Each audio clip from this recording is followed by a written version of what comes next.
Assalamualaikum warahmatullahi wabarakatuh. Halo anak-anak ibu yang cantik dan ganteng. Apa kabarnya hari ini? Ibu selalu berdoa dan berharap semoga kalian selalu dalam lindungan Allah Subhanahu wa taala dan selalu dalam keadaan sehat, tak kurang satu apapun. Amin ya rabbal alamin. Minggu kemarin kita sudah menelaah sebuah berita dan mencari adik simbanya. Nah, pada hari ini Ibu akan menjelaskan kembali langkah-langkah menyusun teks berita itu bagaimana. Yang pertama yang kita tentukan adalah kita telaah keadaan sekitar kita. Kita cari peristiwa dan kejadian apa yang sedang terjadi di sekeliling kita. Dari hal yang kecil sampai yang hal besar itu bisa menjadi sebuah berita. Tinggal kita bagaimana cara kita menyampaikan suatu kejadian itu. Ingat, dalam berita itu adalah fakta, bersifat faktual, bersifat yang terkini. Artinya berita itu tidak basi. Yang kedua, jika kita sudah mendapatkan berita peristiwa apa yang ingin kita tulis menjadi sebuah berita adalah mengumpulkan informasi yang mendukung.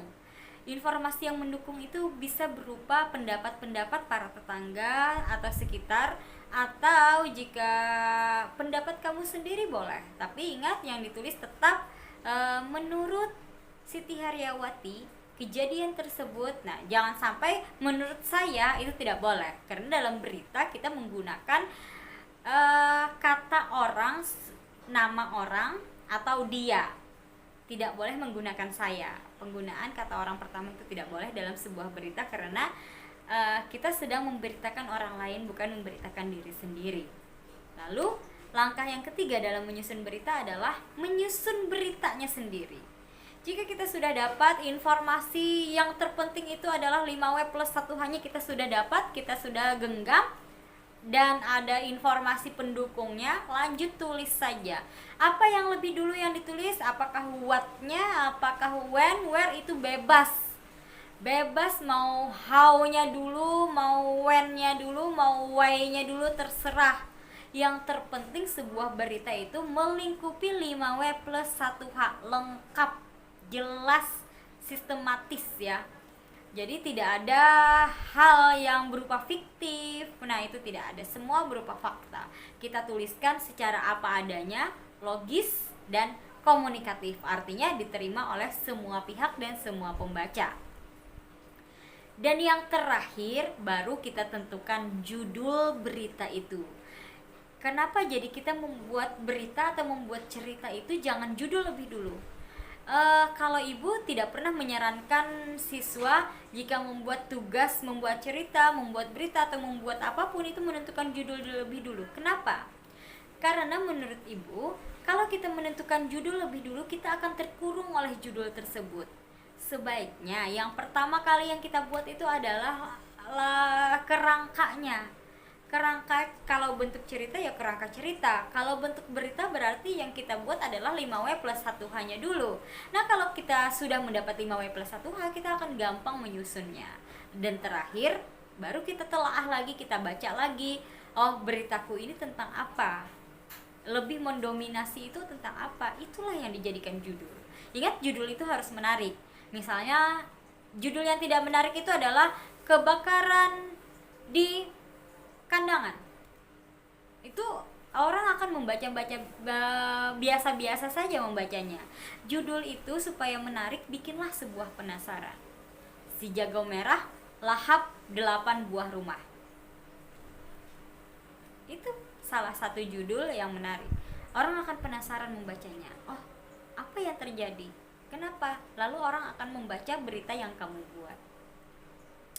Ada 4 langkah tadi dalam membuat sebuah berita. Yang pertama, memilih peristiwa, mengumpulkan informasi yang mendukung, menulis berita, dan terakhir, menentukan judulnya.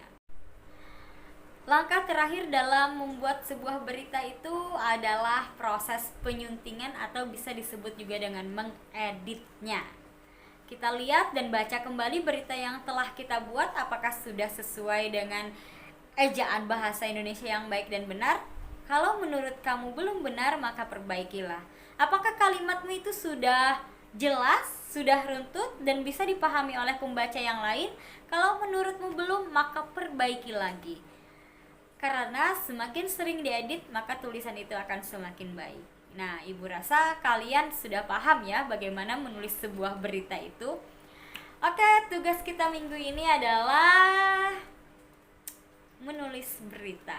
Menulis berita itu yang pertama tadi kita tentukan keadaan sekitar kita. Silahkan lebih peka lagi dengan keadaan sekitar, apa yang terjadi di keadaan sekitar kita, atau kejadian atau kegiatan yang ada di sekolah kita. Boleh-boleh saja, minimal 1 bulan terakhir ya, yang ibu minta 1 bulan terakhir kejadian itu. Jangan sampai kejadian tahun lalu baru kamu buat beritanya hari ini, jangan.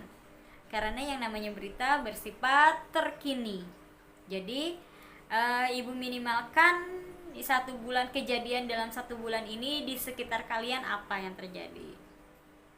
Nah, kalau sudah kamu buat beritanya, kamu tulis sedemikian rupa, ibu mintakan kembali kamu tulis di bawahnya what, why, who, why, how-nya. 5W plus 1H-nya kamu tulis kembali seperti tugas yang pertama kemarin. Kamu mencari sebuah berita orang lain, kemudian kamu tentukan 5W plus 1H-nya.